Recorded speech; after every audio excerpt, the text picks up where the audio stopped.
വയലിനിസ്റ്റിന്റെ escape, പ്രതിരോധത്തിന്റെ symphony. പോളണ്ടിലെ ക്രാക്കോവിൽ നിന്നുള്ള ഒരു മികച്ച വയലിനിസ്റ്റായിരുന്നു ഡേവിഡ് റോസൻബോം. യുദ്ധത്തിനു മുമ്പ് അദ്ദേഹം ഗംഭീരമായ കച്ചേരി ഹാളുകളിൽ അവതരിപ്പിച്ചു. അദ്ദേഹത്തിന്റെ സംഗീതം പ്രേക്ഷകരെ ആകർഷിക്കുന്നു.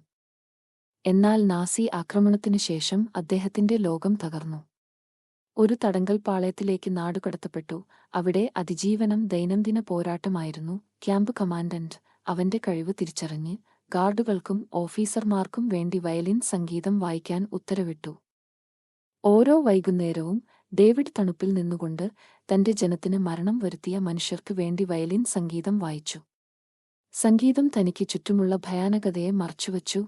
പക്ഷേ ഡേവിഡ് വായിച്ചതു അതിജീവനത്തിനുള്ള അവസരം കണ്ടതിനാണു. ഒരു രാത്രിയിൽ, പ്രത്യേകിച്ച് ആക്രോശമായ ഒരു ഒത്തുചേരിന് ശേഷം, ഒരു മദ്യപിച്ച ഉദ്യോഗസ്ഥൻ ഒരു ചെറിയ ഇരുമ്പ് താക്കോൽ താഴെയിടുന്നത് ഡേവിഡ് ശ്രദ്ധിച്ചു.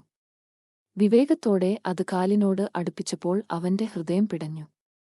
ഉദ്യോഗസ്ഥൻ കുതറിമാറിയപ്പോൾ ഡേവിഡ് കുനിഞ്ഞു, ഷൂ ക്രമീകരിക്കുന്നതായി നടിച്ചു, താക്കോൽ പോക്കറ്റിൽ ഇട്ടു. ദിവസങ്ങളോളം അവൻ ക്യാമ്പിന്റെ ലേഔട്ട് നിരീക്ഷിച്ചു, ശരിയായ നിമിഷത്തിനായി കാത്തിരുന്നു.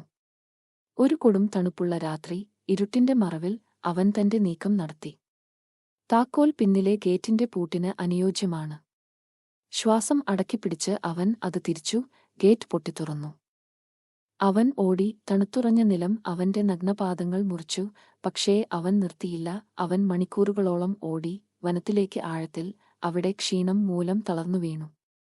അവൻ ഉണർന്നപ്പോൾ അവനെപ്പോലെ രക്ഷപ്പെട്ട യഹൂദ പക്ഷപാതികളായ പുരുഷന്മാരും സ്ത്രീകളും അവനെ വളഞ്ഞു. ഭക്ഷണവും പാർപ്പിടവും വാഗ്ദാനം ചെയ്ത് അവർ അവനെ അകത്തേക്ക് കൊണ്ടുപോയി. രക്ഷപ്പെടാൻ പോലും മുറുകെ പിടിച്ച ഡേവിഡിന്റെ വയലിൻ ക്യാമ്പിൽ ഒരു പ്രതീക്ഷയായി. തീവെളിച്ചത്തിൽ അവൻ പ്രതിരോധത്തിന്റെ ഈണങ്ങൾ വായിച്ചു. ഡേവിഡ് റോസൻബോം പിന്നീട് നാസി ഓഫീസർമാർക്കായി വയലിൻ വായിച്ചില്ല. പകരം അവൻ സ്വാതന്ത്ര്യത്തിനായി വയലിൻ വായിച്ചു.